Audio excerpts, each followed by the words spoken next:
So I'm going to have you guys turn to Mark chapter 10.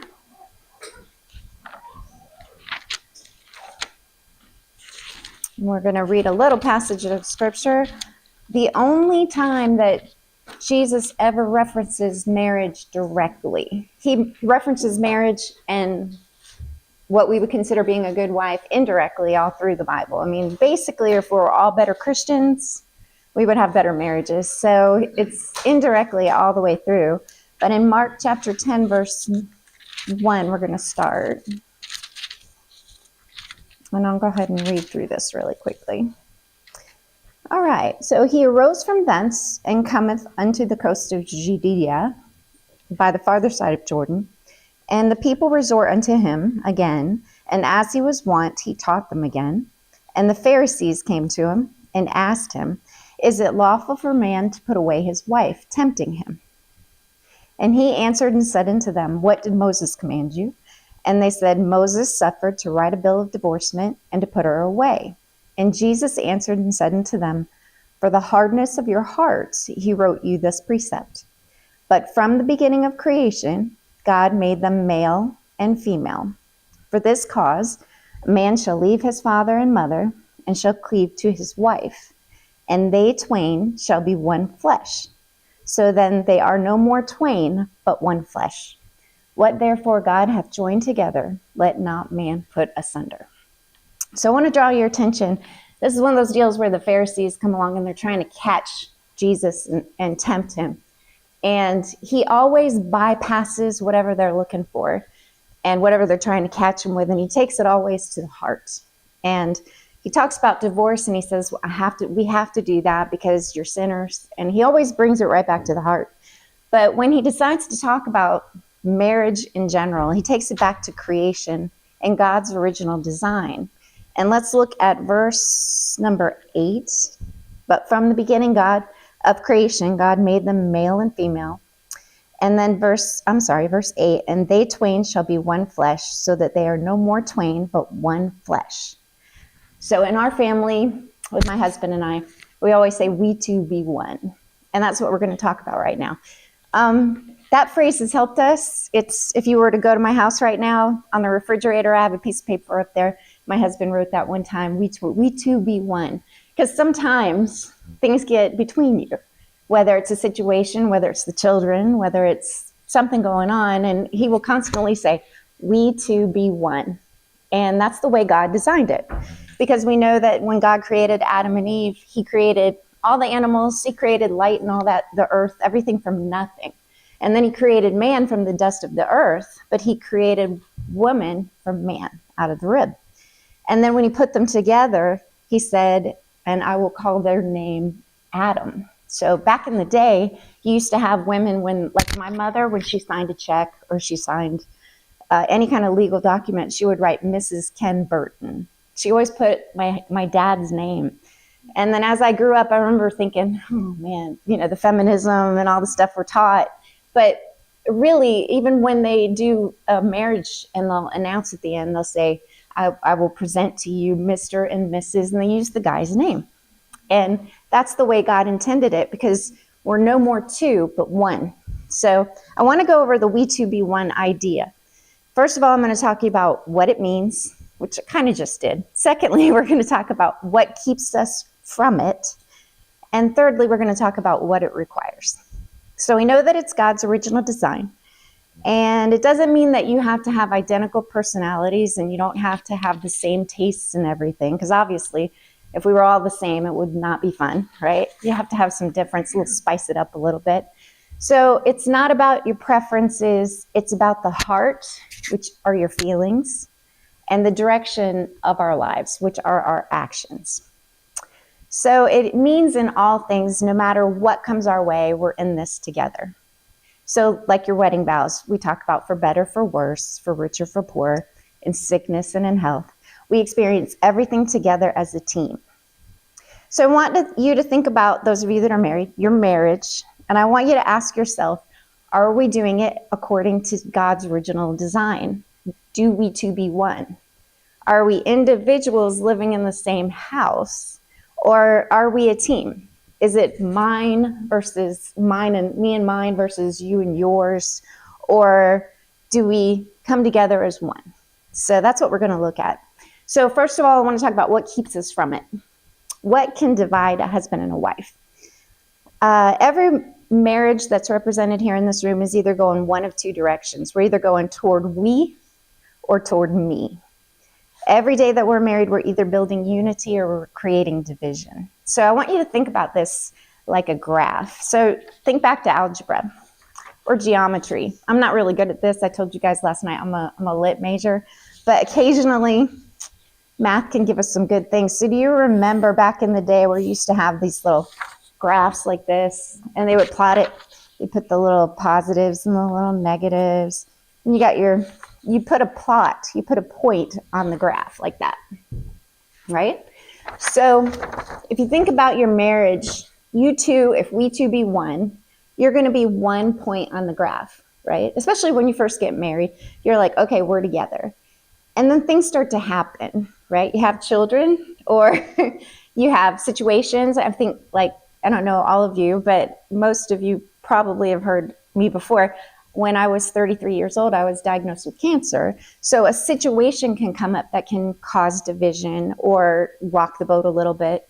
Or you can have a decision to make, like where we're going to live or how we're going to raise the children. Or anything very important comes along, you and your husband, if you say we two be one, and you're all heading the same direction, you're going to stay in that little point together. But if you have like some differing opinions, and I'm not talking about big opinions, say like, okay, Christmas, are we going to go to your families, you're going to go to my families, and you have a disagreement. And it's not that big a deal, and you may be just a little bit going, he wants to go here, you want to go there. And you're a little bit apart, but you keep making decisions that pull you apart. And over time, I mean, this is microscopic, but over time, we know that if you're going 0.0001 positive and he's going 0.0001 negative, over time, that distance becomes greater and greater. And that's what we're noticing with marriages. Because, you start here when you first get married, and as time goes by, you have a tendency to drift. And that's what we were talking about last night. Being friends, being friendly, keeping that love in the relationship, because you still love your husband, but you're just kind of drifting a little bit here and there. So rarely do we make giant arcing sweeps away from one another. It's just over time, little differences make it harder to like each other. And you just kind of you focus on the children, he focuses on his job. And then after a while, how many of us know of people who, once the kids get up and they leave, you'll see they get divorced because they'll find out they didn't have anything in common, right? So algebra can teach us a little bit. I want you to think about where you are on the graph. Are you guys still close together? Or over time, have you drifted, or are you drifting?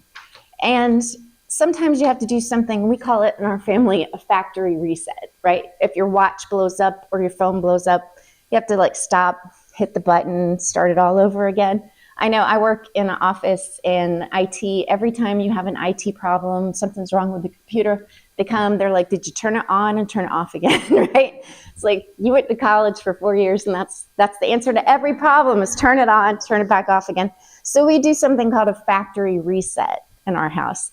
So if we disagree on something, we have an argument, we'll stop. You have to stop and remove yourself from the cycle and say, okay, what's going on here? Can we back up and do this again? Try it again, factory reset, because it's not about disagreements, because disagreements are going to happen no matter what. It's about how you rebound from those. When we first got married, I don't like to admit this, but I have a temper, and I'm not the best cook. I wasn't the best cook ever.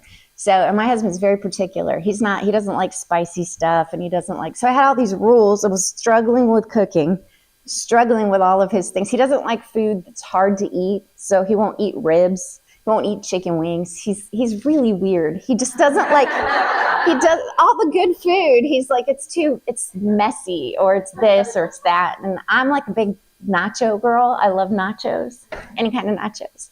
So, and I put salsa on everything, and I like spicy food, but he does not. So I have to have the regular, and then I have to have the mild. Well, one time I got a jar of salsa, and it said mild, but he thought it was spicy. And he took like a bite of the taco salad that I made, and he was like, and he pushed it, and he said, "That's spicy salsa." And I said, I pushed it right back at him. I said, "No, it's not." And I went and got the bottle, and I stuck it down there.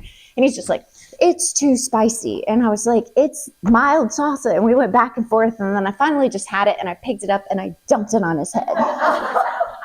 He loves to preach on that one. So I've been, everybody, any kind of taco salad stuff, like people. He also accuses me of making like zucchini boats. I have not made it since he complained about it from the pulpit, but he talks about zucchini boats. So any kind of zucchini thing on Pinterest or whatever, I get, all the ladies in our church will send me zucchini stuff. But I do have a little bit of a temper. And in the beginning, when something like that would happen, it'd be something stupid, something dumb like the salsa and how hot it was. But it would take 4 or 5 days for us to recover from that. There's these long periods of where he's shut down and giving me the silent treatment, and I'm mad, and we're punishing each other. You guys get there? Yeah, it happens. It's how you recover from it. So the factory reset is extremely important. So if you can factory reset and go back a little bit and just say, okay, this has been a problem. We've got to deal with this. We got to start back over. I've done that before. I'm like, I don't like the way this conversation is going. Can we back up and start it again? But you have to do it real calm. But it works sometimes. So, and I'll tell him, I think we need to do a factory reset on this one. And as long as we two be one, that works. And you can recover. And doing something like what you're doing right now, coming to a marriage conference, taking the time to work on your marriage purposefully, is the best kind of factory reset that you can do. So, because we're going to give you time as you hear things like this to kind of sit down and think about it. So, and that's one of the things that I want to do. Let me skip through a little bit here. We talked about that. We're going to talk about what that looks like. So if we're living as one, if we two be one, what does that look like? I have 3 questions that I want you to consider and answer. So number 1 is, do I think we before me or me before we? I know that's confusing. I'll say it again. Do I think we before me or me before we? The constant theme of my inward thoughts daily, because we all know, we all have like a constant thing, if we could share with people, we'd just like be mortified, But there's that constant conversation that we're having all day long in our heads. Is it, what do I want? What's best for me? I feel like that sometimes with the Lord. I feel like my prayers are that way. Rather than starting off with glorifying and praising God for what he's done and thanking him and confessing sin, it's always, Lord, I need this, I need that, I want this, I want that. And we kind of get that way with the Lord, but we can get that way about our own husbands, our marriage. You're always thinking, are we thinking we before me or me before we? We should be thinking, what does the Lord want and what's best for us together? And that could apply to how we spend money, how we use our time, decisions about the children, where we live, how we respond to opportunities. I don't make decisions anymore as an individual who happens to be married. I make decisions as a married woman who's part of a team. We two be one. So I want you to think about some of the important decisions that have come up lately in your lives. And I want you to think, in your inward thoughts, do you think that those are decisions that you made? Are they my decisions, or are they decisions that we made? Because a lot of times some of our husbands are so nice, they'll go, whatever you want to do is fine. But technically, we need to make that as a team. So I want you to think about that. Am I making decisions? Am I thinking in my mind, me before we or we before me? Secondly, I want you to look at your own behavior in the marriage, and I want you to ask yourself, am I protecting the unity, or am I doing things that cause division? That gets down to what Pastor Tillis was talking about last night about liking. Like, it's one thing to love your husband. It's another thing to like him, right? And you have to be likable. Remember, he talked a little bit about that. We're going to get really practical and surgical here, maybe a little bit painful. But I'm going to tell you about some things that make me hard to like with my husband. And the first thing is I have to win every argument. So we don't want to do that. It's just one of those things where if I think that I'm right about it, I won't back down. And they're usually just silly, kind of dumb stuff, like whether the salsa is hot or spicy. You know, I could have gone, I'm sorry. I know that you're very particular about that, you know, but I didn't. You know, I'll go get it, bring it to him and show him, you know, read this. But if you win every argument, it's going to be tough for him to like you.